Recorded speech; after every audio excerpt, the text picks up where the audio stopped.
Umakyat na sa 30 na sugatan sa gagawin sanang fireworks disposal sa Zamboanga City. Yan ang dambuhalang balitang inalam ni Salima Refran. Laking gulat ng lalaking yan sa napakalakas na pagsabog sa Zamboanga City. Sa tindi ng pagyanig, umuga ang mga salamin ng dingding ng bahay. Bunsod yan ang sinagawang fireworks disposal sa isang firing range sa Barangay Kabatangan.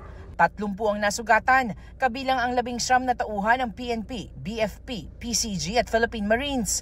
Mga sibilyan naman ang iba pa. Anak ko parang nabingin ha. Anak ko nanginginig ako. Hanggang ngayon nanginginig kami sa takot sir. May mga bahay, simbahan at iba pang pasilidad na nasira sa pagsabog. Base sa investigasyon, huling araw na sana ng pagsira sa mga nakumpiskang paputok na sinimula noong Sabado. Galing ang mga paputok sa bodega sa Barangay Tatuan, kung saan nagkaroon din ng pagsabog noong June 29.